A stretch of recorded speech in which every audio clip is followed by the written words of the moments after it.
Oh my god, hey, welcome back to my theatre-themed YouTube channel. My name is Mickey Jo, and I am obsessed with all things theatre. I, for a while now, have been calling myself an international professional theatre critic, and that is even more true today, because I recently got to fly to Hamburg, Germany, to go and see a handful of shows, including the brand new stage adaptation of Disney's Hercules, Das Heldenhafte Musical, that translates to the heroic musical. Now this, truth be told, was the real impetus behind us flying to Hamburg in late March. I have already posted a vlog all about what we got up to here on my channel. If you want to go and watch the feature-length version of our 3-day holiday in Hamburg, you can find out what other shows we saw, what the theatre-going experience was like. I also show you what Theater Neue Flora, where Hercules is being produced, looks like, what kind of merchandise you can get. There's a sneak peek of the curtain call. But if you are more interested in my critical response to the show, stay tuned, because today I'm going to be letting you know what I thought of this new production of the show. Now, I keep saying new production because even though the powers that be at Disney are, in many of their interviews, making it seem as though this is like the world premiere of Hercules, it actually isn't, because there have been a couple of previous iterations, including one which finished in March last year at Paper Mill Playhouse in New Jersey. Again, my stagey fiancé Erin James and I were lucky enough to be able to see that production, and there's something really rewarding about being able to follow a developing musical around the world. I don't know how many other people had the chance to see Hercules in New Jersey and then again in Hamburg, but it's a real privilege. And as evidenced by the very different colour schemes of the hat from the Paper Mill production and this hoodie from the new Hamburg production, there were many differences between these two productions. Let me tell you, Hercules has, like he does in the iconic film and in the stage show, gone on a journey. And since I did make a review video here on my channel telling you that that New Jersey-based production of the show was disappointingly kind of a terrible mess, the question I'm sure you are wondering is, did they manage to fix it? Well, let's find out. Now, if you enjoyed today's video, make sure to subscribe to my theatre-themed YouTube channel. You can also go and follow me on other social media platforms. I am MickeyJoTheatre on Instagram and TikTok for even more theatre-themed content. Finally, let me know all of your thoughts, as always, in the comments, but I am particularly intrigued to hear from German-speaking audience members who got to see Hercules in Hamburg, because obviously I only know a small amount of conversational German, and so there will have been nuances and details within the performance that I will not have picked up on, and I would love to hear all of your responses to those. For now, though, let me tell you what I did think about Hercules in Hamburg.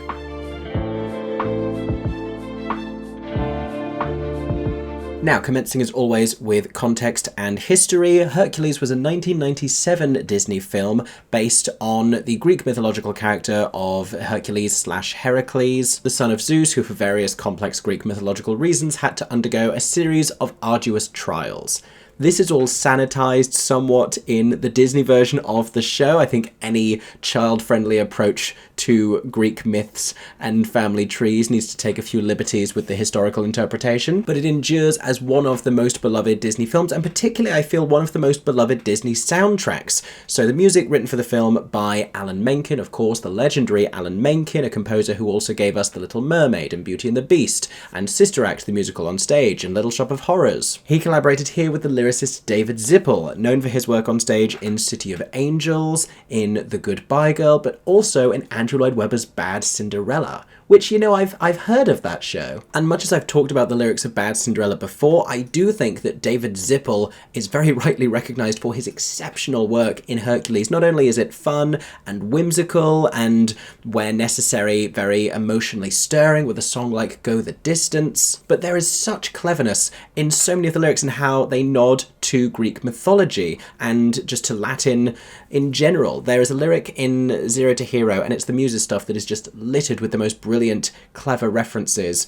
But there's one where they say, Herky, he comes, he sees, he conquers, and it's the most throwaway line in part of an exciting gospel section. No one's paying attention necessarily to cleverness within these lyrics, but that is a direct reference to the Latin phrase Veni Vidi Vici, which I know is Weni Weedy Weeky. Don't at me, Latin people. I did GCSE Latin. I know where Caecilius is. The answer is in Horto, if you were wondering. But it translates to I came, I saw, I conquered. So the lyric being Herky, he comes, he sees, he conquers is a direct nod to that. that, I mean, there are just so many. There is one that I think grammatically doesn't quite hit the way I want it to, which is in the same song, Zero to Hero, when they're saying, now nouveau Grecian famous, he can tell you what's a Grecian urn, which is kind of toying with the idea of like how much a Grecian earns and also the concept of a Grecian urn, like pottery. And I think if they did away with trying to establish a literal double meaning and just invoked the idea of a Grecian urn, that if they said what the Grecians earn, then you're still hearing Grecian urn and it's still clever, but it actually makes more grammatical sense. But my point is the material of Hercules is really exciting. And Alan Menken's work, also absolutely astonishing. To have, again, the soaring male I Want song that is Go the Distance, got to be one of the great Disney I Want songs, to have I Won't Say I'm in Love, this rebuttal to the traditional Disney female perspective on love and romance and the whole someday my prince will come. No shade to you, Snow White, it was a different time, but Meg is not about that life, and I love that for her. And yet the material that makes this the most obviously compatible for the stage is everything that the muses do. The fact that you have this Greek chorus, literally, of storytelling muses telling Hercules' story through the most compelling, energizing, fantastic, dynamically, vocally arranged gospel music. Songs like Zero to Hero, songs like A Star is Born, the entire opening section, it has been crying out for some time now for a stage adaptation, which finally came about. So the first time this was ever seen as a live theatrical production was actually at the Delacorte Theater, I believe, in Central Park in New York, and it was part of, I think it was called a public works project, where it was a part professional cast in conjunction with community theatre, i.e. amateur performers alongside, so a very vast ensemble. But it did star Jelani Aladdin of Frozen as Hercules, Krista Rodriguez of Spring Awakening, of Smash, of many things, as Megara, and interestingly enough, Roger Bart played Hades. Now, Roger Bart was the singing voice of Hercules in the Disney film, something that when I discovered it made my head literally spin, having only known him from Desperate Housewives and The Producers. That was hard to reconcile. Having not seen this production, I can't really comment on it, but I hear alternately some people say that it wasn't as good as Paper Mill and other people say that it was much better. In any case, the show subsequently returned to the stage in a new production at Paper Mill Playhouse in New Jersey. This one starring Bradley Gibson, Isabel McCalla, Shula Hensley, James Monroe Iglehart as Phil. And the return of the show in an indoor venue kind of signalled to theatre fans and Disney lovers alike that the show might be making its way to Broadway, premiering at, the same theatre where Newsies was performed before that transferred to the Nederlander Theatre on Broadway. However, it became evident pretty quickly that that wasn't going to be the case for this production. Both because Disney didn't seem to have spent an enormous amount of money investing in the thing, and also because it had an awful lot of problems. Like a lot of problems. I'm not going to go into all of them specifically. If you want to know, you can go and watch my previous review. But as a general overview, there were big storytelling issues, particularly in how the plot was ultimately all tied up. The key motivations and driving forces of multiple characters were not present or were not really handled very well. I should add as well that the book for the stage musical has interesting collaborators, because it is the joint work of Robert Horn, who wrote the book for my beloved Shucked, the musical on Broadway, and Kwame Kwai-Armah, who is the artistic director of the Young Vic in London and has just been casually working on Hercules around the world simultaneously. For the German production, the book has been translated by Ruth Denny, and the lyrics have been translated by Kevin Schroeder. A lot of the additional material did not live up to the strength of the material in the original film,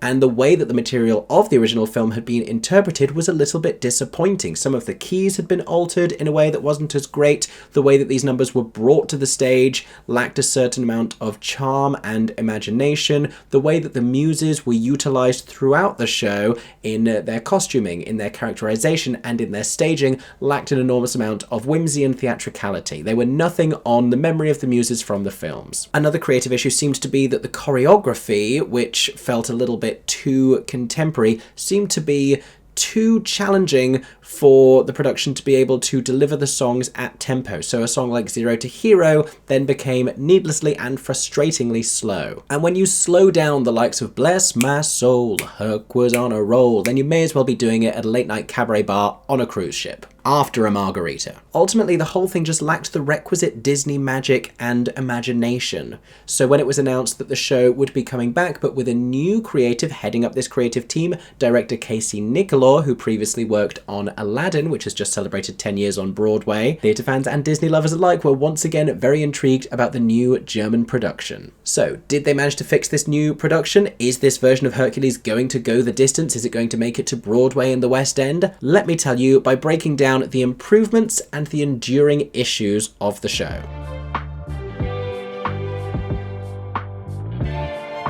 Beginning with the improvements then, and I will say that it's not a million miles from the version in Paper Mill, which I think is kind of the biggest problem, but we will get to that. What this is, on balance, is that same interpretation of the show creatively with a handful of changes and with a lot of things tidied, with the most glaring issues fixed. It is as though a very skilled dramaturg has come and looked at this show and gone, we can change that, we can change that, and we can change that, but it's a very recognisably similar production. Like a friend that you know that got a new haircut, maybe added some highlights, a little bit of facial repair work, you're still going to recognise them, but you can tell that, you know, alterations have been made. Let's start with the design, because the same set designer has been retained, and by and large, the set design is the same. And this worked really well. They have these two sets of Grecian columns on two little revolved turntables at either side of the stage that allow them to turn them around and create different locations. They also bring in additional flats, which is crucial because the Paper Mill production looked far too empty. One of the other details that upskills and improves this set design the most is all of the design they have on the back wall. Now this is digital design, which I know is not to everyone's taste, and people criticised in the recent new production of Beauty and the Beast that toured the UK and is about to tour the US and has been to Australia. But I do have to say, it's very artistically driven, the design of these back screens, and they use, as does the production artwork, this mosaic aesthetic, which is cleverly applicable to the setting in the same way that the lyrics are, because Hercules as a Disney film has a contemporary sensibility. Like, it doesn't feel like a period animated film, whatever that may be. These are very much characters who behave in a modern way, and we are invoking the feel of ancient Greece. Case in point, the man who, in, I believe it's Thebes, opens his coat and says, "You wanna buy a sundial?" Which is poking fun at, like, I guess people in Times Square selling like bootleg watches or whatever. And so there's something about designing everything in a mosaic effect that I think is very charming and very winning and understands, finally and crucially, the tone of the film. That's the thing that is really coming through in this design. We get what Hercules is meant to be. The whole proscenium has a much better design than it did at Paper Mill. It just looks a little bit more produced, more expensive. We have this sort of like a Colosseum exterior with these two large columns on either side and a big roof with the planets in it. But there's also a slight glittery quality to the columns, and that inherently is giving you Hercules. Like, you get big Grecian columns, it's transporting you to the time and to the place, but it's slightly glittery because it's musical theatre. Scenic design and additional video design is credited to Dane Laffrey, with video design by George Reeve. Then we get to the costumes, and there are many, many improvements in the costumes. The costume design for this production, I will add, is credited to Tony Award winner Greg Barnes and Sky Switzer. So Meg we know to be this icon of female independence, right? Like, as soon as we meet her, she's like, "I don't need saving, I can handle this. Have a nice day." And to that end, in previous versions of the stage show, they have given her trousers rather than the long purple Grecian dress that she wears in the film. Now in this one, she's back to wearing a dress, and I think that works, and I will tell you why. It may not be in Meg's character, it may not be her personal preference, but throughout the thing, she does not have agency. She does not have her own choices because she is working for Hades. And in having this long purple dress with a slit, she is portrayed in a way that feels a little bit more seductive. In Paper Mill, Isabel McCalla was giving a lovely performance, but the characterization was more geared towards sort of like independent tomboy and a little standoffish. And here she feels much more seductive when she is trying to get what she wants out of Hercules, because Hades has offered her her freedom if she does. So dramaturgically, I think she makes more sense in a dress. With the corseting, it's a great outfit and it makes sense for the position that she's in as a character. Hercules, I will say I liked his costume a little bit more in Paper Mill. It's not a million miles apart. They give him this sort of like a gold armor when they're singing Zero to Hero, when he's becoming a bona fide hero. But the mesh top that he wears underneath the toga beforehand, it's a little bit when you have to save Thebes from a Hydra at 7 and go dance at a gay bar at 8, if you know what I mean. Some of the gods have that quality to them as well, but again, we're going to get to it. One of my favourite design improvements, which feels so easily done, is that Phil has goat legs. And this may seem trivial, but one of the big criticisms of the previous version of the show was that it lacked that sort of a magical quality, because we had done away with a lot of the magical creatures. I understand the challenge in depicting Pegasus on stage, and even though they did such a brilliant job in bringing Sven to the stage in Frozen and kind of reducing how characterized he was in the animated film and just making him more of like a realistic reindeer rather than one with like big cartoon eyes who has facial expressions, Pegasus would be a lot harder to bring about because he doesn't have that shaggy aesthetic and like a sleek white horse with wings. I do see how that would be really, really difficult to pull off. But you lose a little something when you take Pegasus out of the story, and they lost even more in New Jersey by making Phil just a random man in a tracksuit and not a satyr. Or satyr. I don't know how you pronounce it. Apologies to the satyr community. But now he has goat legs, and that little thing just makes all of the difference. Not only that, but there's a location that we travel to in this new version of the show called Medusa's Bar. Medusa is a character on stage. She's clearly the proprietress of this establishment. She has the snake hair. There is a minotaur walking around. Like, it just feels like a more magical Greek mythological realm. But also, again, it's poking fun and invoking ancient Greek myth in a way that the audience want. Everything they do well there, they're still kind of missing with the gods. My final point on costuming is the muses. My goodness. And the muses in general are a lot better here. I still don't think they're perfect, because the muses, I think, are the thing that's going to make this show really work. It's called Hercules, it's about Hercules, Hercules is the lead here, but the muses are maybe even more important. They tell the story, we meet them first, and they have much more character in this version. They are more effervescently characterized, and that's with a language barrier. My issue is that they are all still a little bit similar in characterization, and like in the film, you want them to feel more distinct, where they each have their own roles, and you can be like, oh, that's the sassy one, that's the cutesy one, that's the slightly sorrowful one. If you go back again to the Greek text, then there is more that you can utilize from the actual muses that these characters are depicting. Their costuming, though, is a huge help in moving them forwards. My goodness, it's like RuPaul's Drag Race meets Beyonce in the way that they have been costumed. And some of the outfits that they come out in specifically, and the wig design that they have that is incorporating like black culture, as well as the costumes incorporating like ancient Greek ideas. It's perfect. It's that perfect blend of ancient and contemporary, because that's what they are, and that's what the film is. Let's move on from design to talk about some of the storytelling. Now, the entire premise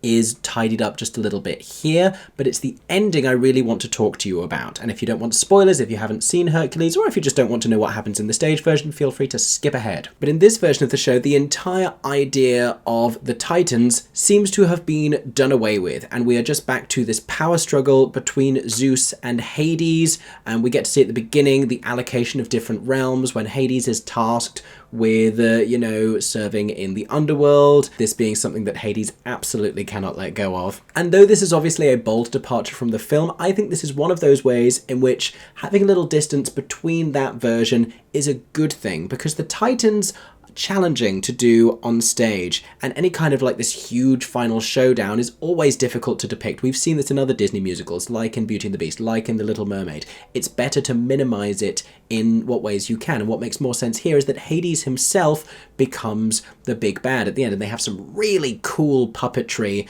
where Hades is still central there, but you can see a big Hades head and big hands invoking his cartoon design from the film, which is a nice touch, and he is the one perpetrating all of the malevolence towards the end and trying to take over Olympus. Again, it's a little bit clumsy in the staging still how easily he is able to do all of this. That moment from the Paper Mill production where an ensemble of approximately 15 people who represented the people of the city would just join hands and walk slowly upstage, and that was enough to vanquish the Titans, that is gone. Instead, it's this showdown with Hades and Hercules. And crucially, this is maybe my favorite improvement of the whole thing, Meg doesn't die off stage, because that was mind-boggling in this version. Literally, as we were in like the most climactic moments of the show, it was like, oh, where's Meg? Oh, she's dead.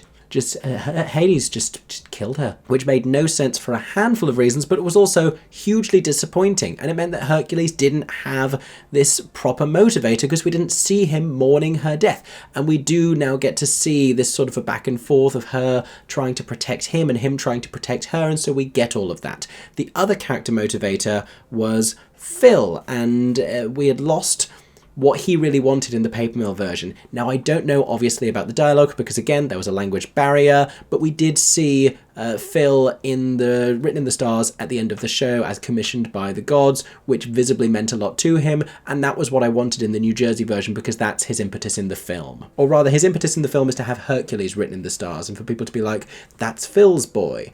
But evidently they brought that about in a different way. The point is that the Goat Man has goals, and that's really what I wanted. Pain and Panic are done very differently in this version, because they were trying to commit to Pain and Panic in New Jersey. They've been given different names and they are humanized here. Again, it's the Casey Nicholaw effect, like what he did with Aladdin, where Iago became a human and Aladdin was given a handful of best friends to replace Abu. Evidently, Casey Nicholaw just isn't a fan of animals on stage. But Pain and Panic became two comedy henchmen of Hades named Heinz and Karl, which I believe is a German pun, someone can tell me. They evidently were very funny. They were funny enough in their characterization and their physicality that they were making us laugh, but they had the rest of the German-speaking audience in stitches. And it was demonstrably a very strong comedy double act between the two of them. Crucially, I don't think you actually lost anything by not having them be like little demonic characters, and you know, it's never going to look as good on stage as it does in a cartoon. That is always going to present challenges. Hades and Paper Mill had this thing where he was trying to conjure fire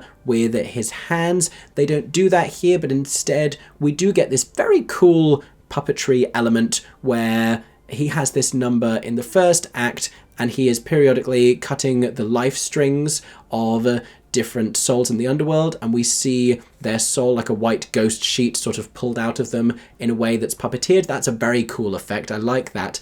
And then they use it again at the end when he's trying to cut Hercules' string, but Hercules has already ascended to godliness for reasons that are a little bit clumsy, but it broadly works, and he can't because the string is growing gold. The particular way that they do that with a little gold patch and then it expands, I have no idea how they're doing it, but it looks so cool. It's such a great effect. Hades does all of this string cutting, by the way, himself. The fates from the film, gone, and I don't think we need them. They're too busy in Hades Town. In terms of the new material, Hercules' Act 1 song that he sings in the Forum is really growing on me. That, I believe, was the same one from Paper Mill, but it was a year in between me seeing the two. Hades, I think, has a different villain song that he sings in the first act. It didn't seem to be the same as It's Gonna Be a Cold Day in Hell, which he was singing in New Jersey. And the Muses songs, the keys are better now. The songs are faster. I could still stand for Zero to Hero to be a little bit faster, and in particular it's just that last bit where we really want bless my soul, Herc was on a roll, undefeated. There's an added section beforehand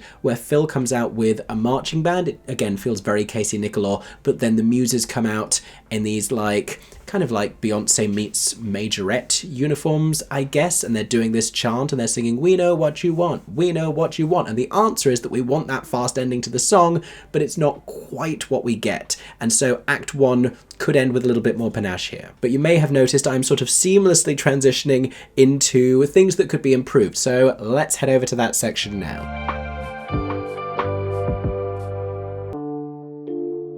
So carrying on from that last point I was just making, it is the bookending of the first act that I think still could be a little bit stronger. The first arrival of the Muses is accompanied by a cool tearaway costume reveal. That's a fun touch, but it's this whole opening with the gods where it just loses me a little bit. And I think it's because of the design and characterization of these gods, and characterization goes hand in hand with the design because they all look a little bit homogenized. The great thing about the Disney one is that you can look at each individual god and you can understand exactly who it is you're looking at, and you know, there's so many fun details within that, like Hermes being a nod to Paul Schaefer, but also you can look at Bacchus and you can look at Poseidon and you could tell what they were the gods of, and they were so colorful. It was such a wide saturated color palette, and now they're all wearing different variations of white and gold except for Hades, of course, and it just looks like a Versace runway show. Zeus is a little too young, like he's meant to be this father, and it's not even really giving daddy. He just looks like random hunky god man. Hades goes on a hair journey throughout this show.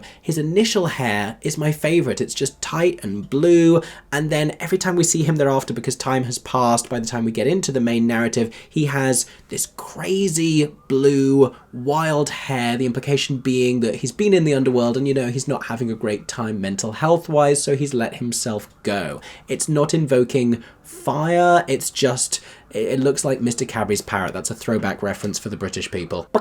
When he's doing his whole evil plan thing though, and he perpetrates this big villainous return at the end, he's had a haircut, but again, it's not back to the original hairstyle, and I wish that it would be, because that looked the best. Now, I said bookend, it's the end of Act 1 that still needs just a little bit more of a punch. It was sort of a slightly anticlimactic ending, and I do think that that's because of the music, and we really want that fast section like that. Now here's a hero, oh, yes indeed, bam! That's going to send an audience out into the interval with nothing but joy, but we don't quite get enough of an explosive finish to Zero to Hero. The opening of the second act, still a little bit puzzling to open it with a song from Phil. I enjoyed it much more in this version because he had more of an ensemble around him, and he started doing this sort of a tap dance moment, and then Medusa comes and joins him, and there's like a sense of a challenge step. Again, very Casey Nicholaw charming choreography. Ultimately, one of the biggest areas where there could still be more improvement is I do still think that we need more magic. And the lack of Pegasus aside, and the issues with the gods aside, there isn't really that one moment. Like, there isn't the Beast into the Prince transformation, there isn't the carpet ride in A Whole New World.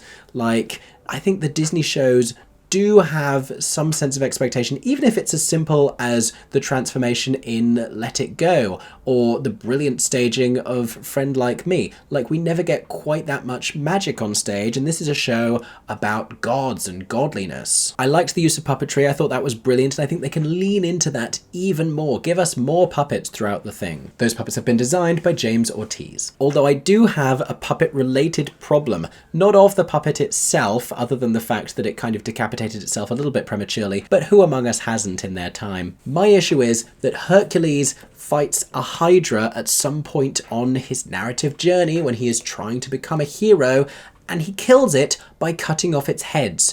And then they're like, yeah, you did it, and I'm waiting for the penny to drop, and it doesn't. And they're like, yeah, that's how you kill a Hydra, which is, you know, false advertising, let me tell you, because that's the entire thing. You can't kill a Hydra by chopping off its heads. Canonically, when you chop off its head, 2 more will grow back. If you don't know that from Greek myths, you know it from Marvel movies. Cut off one head, 2 more will take its place. We know this to be true. That's how a Hydra works, and that's the whole thing in the film. He thinks he's killed it, and then it grows back a bunch of different heads. But this one arrives with multiple heads, and he just chops them all off, and then we're done. Not only is it a victory too easily won for him as a character, who still needs a little bit more character building at that point if he doesn't just want to still seem arrogant, like we should feel his disappointment when he's told by the gods he's still not able to go and join them on Mount Olympus. But it's also, and I'm not backing down about this, mythologically inaccurate. Killing a Hydra by chopping off its head, honestly. And there is just the sense that we need to attain some sort of a magical, ethereal, godlike quality somehow.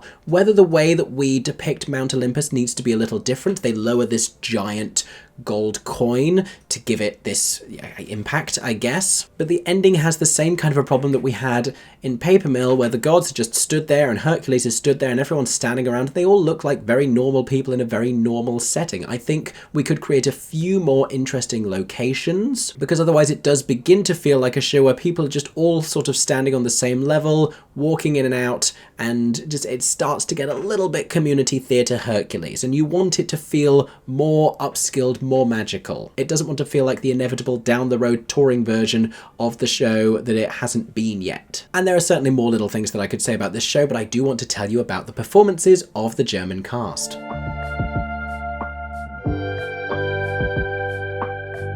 Now, I'm going to issue a blanket apology if I butcher the pronunciation of any of these names, because these are not just German performers, there are Dutch performers, there are British performers in here as well. Benny Montero plays Hercules, not only sung very well, but super charming, and does have that youthful, arrogant quality in the first act and towards the end of the first act. I think maybe it could be played a little more youthful, a little more naive at the beginning, the way that Bradley Gibson did at Paper Mill, but we definitely do see the transformation by the end of the show when he's making his decision about what he wants to do now that he's finally been welcomed to Mount Olympus. So much of playing this role is also just fronting these production numbers and this narrative with convincing charisma, and he absolutely delivers on that front. May-Ann Girolan plays Meg. Really enjoyed her performance of Meg. Like I was saying before with the stuff about the costuming, there's now sort of a different characterization where she feels more deliberately seductive. She feels a little bit more manipulative, which is no bad thing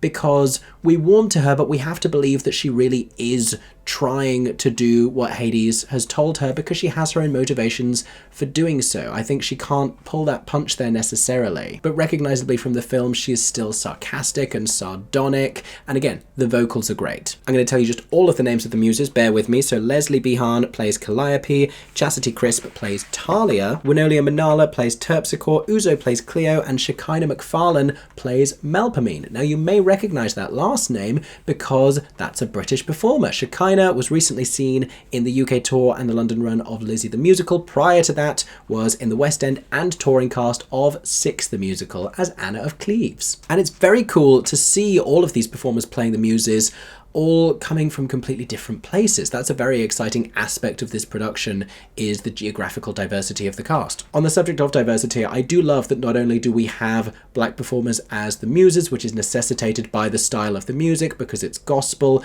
but also that Hercules has kind of been like ring-marked by Disney, it seems, as a role for a black actor, and I think that's really positive. And you do have to give a lot of credit to Disney Theatrical historically for their commitment to championing black talent on stage, not only in The Lion King. I mean, they must be one of the largest employers of black actors in New York and in London, in the recent UK tour of Beauty and the Beast, where both roles were cast with black actors, Belle and the Beast, but in the original production of Beauty and the Beast also, when they brought Toni Braxton in to replace in the role of Belle and they wrote her a new song, A Change in Me. Speaking of these muses, however, like I said, the characterization is there. They are a lovely quintet of performers on stage. There is clearly a fantastic rapport between them. The way that they are used in I Won't Say I'm in Love is so much better. It could still be a little more whimsical. We have these two giant like flower pots and some of them could like pop out of the flower pots. You kind of want for them to be used in more of a comic way, but they give you the sass, they give you the presence and the vocals. My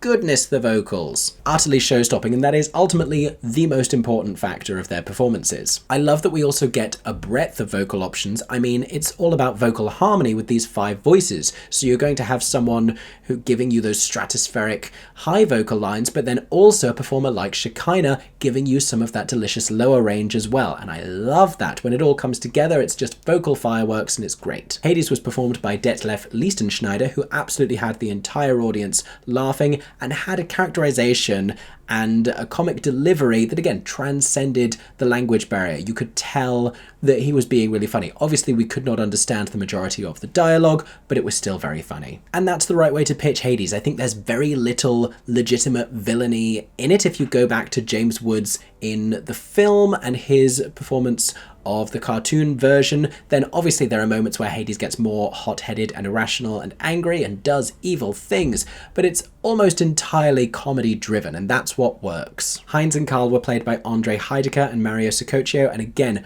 very funny, just exuberant, enthusiastic comic portrayals. Very much enjoyed both of those. As did the rest of the audience, which is something I have to pay a lot of attention to, because obviously when I'm reviewing something with a language barrier that does not have surtitles, that does not have subtitles, I'm going to be paying attention to the reception of those characters elsewhere in the theatre, and people were really loving what they were doing. Finally, of this principal cast, Christopher Weinstein's story was playing Phil. It wasn't hugely different from the previous interpretation that we'd seen by James Monroe Iglehart. I do think that there could be another dimension to film, and not to make everything like the original film, but that long-suffering quality that Danny DeVito had where he's hugely exasperated. Christopher's film was a little more robust, a little more enthusiastic, but what he had was the sense of being a coach. He had the authority and he had the drive and this sense of him pushing and commanding, and I really liked the way that he performed that opening number of the second act. It's still not my favourite number in the show, but he managed to justify it for me with his performance.